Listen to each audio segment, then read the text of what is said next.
ब्रह्मा, शंकर, इंद्र, अग्नि, वरुण आदि देवताओं की पुरियों का तथा वहां के निवासियों का वर्णन, गंगा की 4 धाराओं और 8 मर्यादा पर्वतों का वर्णन। सूत जी बोले, देवाधिदेव ब्रह्मा की मेरु पर्वत के ऊपर 14,000 योजन विस्तार वाली महापुरी विख्यात है। वहां विश्वभावन विश्वात्मा भगवान ब्रह्मा निवास करते हैं। योगींद्र, मुनींद्र, उपेंद्र, विष्णु और शंकर उनकी उपासना करते रहते हैं।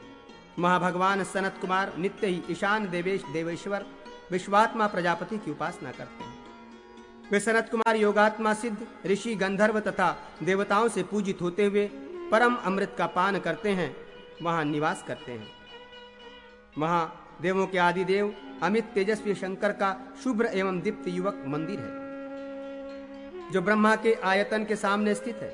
ये मंदिर दिव्य कांति से सुसंपन्न, 4 द्वारों से युक्त, अत्यंत सुंदर, महर्षियों से पूर्ण और ब्रह्मज्ञानियों द्वारा सेवित है। चंद्रमा, सूर्य एवं अग्नि स्वरूप 3 नेत्रों वाले प्रथमेश्वर विश्वेश महादेव देवी, पार्वती एवं प्रथम गणों के साथ वहां रमण करते हैं। वहां वेदज्ञ, शांत चित्त मुनि, ब्रह्मचारी, तपस्वी और सत्यवादी लोग महादेव की पूजा करते हैं। इन ब्रह्मवादी मुनियों की पूजा को पार्वती के साथ साक्षात परमेश्वर महादेव सिर से आदरपूर्वक स्वीकार करते हैं। वहीं श्रेष्ठ पर्वत मेरु पर पूर्व की ओर इंद्र की सभी शोभाओं से समन्वित अमरावती नाम की श्रेष्ठ पुरी है। अप्सराओं का समूह, गान परायण गंधर्व तथा हजारों देवता हजारों नेत्रों वाले इंद्र की वहां उपासना करते हैं, जो धार्मिक हैं, वेदज्ञ हैं, यज्ञ एवं होम परायण हैं। उनका वो परम स्थान देवताओं के लिए भी दुर्लभ है। उसके दक्षिण दिशा में अमित तेजस्वी अग्नि की दिव्य आश्चर्यों से युक्त तेजोवती नाम की पुरी स्थित है।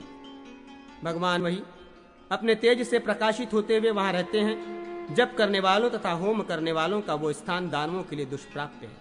श्रेष्ठ मेरु पर्वत पर दक्षिण भाग में यमराज की भी सिद्धों तथा गंधर्वों से सेवित संयमनी नामक दिव्य महापुरी है। महादेवादिगण विवशवान सूर्य देव की उपासना करते रहते हैं। वो स्थान संसार में पुण्य देने वाले सत्यव्रती मनुष्यों का है। उसके पश्चिम भाग में महात्मा निरक्ति की रक्षोवती नामक पुरी है, जो चारों ओर से राक्षसों से घिरी है। वहाँ राक्षस निरक्ति देव की उपासना करते हैं तथा जो तमोगुणी जीविका वाले होते हुए भी धार्मिक होते हैं, वे उसी पुरी में जाते हैं। पश्चिम में श्रेष्ठ पर्वत पर सभी प्रकार की कामनाओं की समृद्धि से समन्वित वरुण की शुद्धवती नाम की पुण्य महापुरी है। यहाँ अप्सराओं तथा सिद्धों से सेवित अमराधीप राजा वरुण रहते हैं। यहाँ वे ही मनुष्य जाते हैं जो संसार में नित्य जलदान करते हैं, तीर्थ यात्रा परायण रहते हैं और जो अघर्मर्षण किया करते हैं। उस शुद्धवती पुरी के उत्तर भाग में वायु देवता की भी गंधवती नाम वाली पवित्र महापुरी स्थित है। वहाँ प्रभंजन वायु देवता निवास करते हैं। देवों के स्वामी इन वायु देवता की अप्सराओं के समूह और गंधर्व सेवा करते रहते हैं। जो प्राणायाम परायण मनुष्य हैं, वे इस शाश्वत स्थान में जाते हैं। उसके पूर्व दिशा में सोम चंद्रमा की कांतिमती नाम वाली शुभ श्रेष्ठ पुरी है। वहाँ चंद्रमा विराजमान रहते हैं।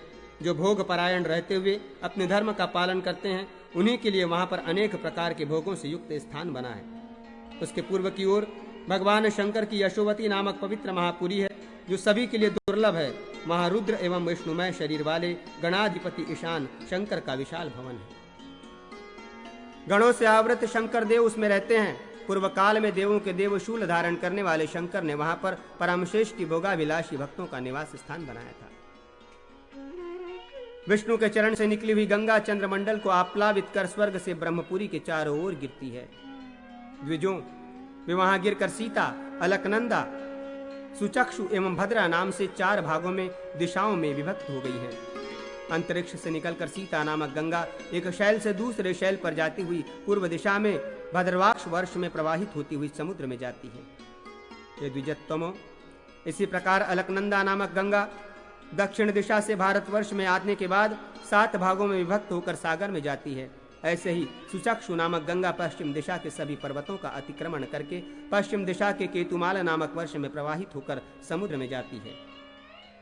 महर्षियों, भद्रा नामक गंगा उत्तर दिशा के पर्वतों और उत्तर कुरु वर्ष का अतिक्रमण कर उत्तर समुद्र में मिलती है। माल्यवान तथा गंधमादन पर्वत नील तथा निषद पर्वतों के समान विस्तार वाले हैं। उन दोनों के मध्य में कर्णिका के आकार के समान मेरु पर्वत स्थित है।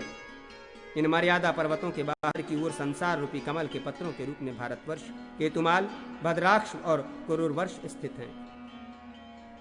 जठर एवं देवकूट नामक 2 मर्यादा पर्वत नील और निषद पर्वतों तक दक्षिणोत्तर दिशा में फैले हुए हैं। गंधमादन और कैलाश नामक दोनों पर्वत पूर्व पश्चिम में फैले हुए हैं। ये 80 योजन विस्तार वाले हैं और समुद्र के अंदर तक स्थित हैं। निषद और पारियात्र नामक 2 मर्यादा पर्वत मेरु की पश्चिम दिशा में पूर्व के पर्वतों के समान स्थित हैं। इसी प्रकार उत्तर में त्रिशृंग और जारूधि नामक 2 वर्ष पर्वत हैं। ये पूर्व पश्चिम में फैले हुए हैं तथा समुद्र के भीतर तक स्थित हैं। हे द्विजों, मैंने यहाँ इन 8 मर्यादा पर्वतों को बतलाया। हे महर्षियों, मेरु के चारों दिशाओं में जठर आदि वर्ष पर्वत स्थित हैं।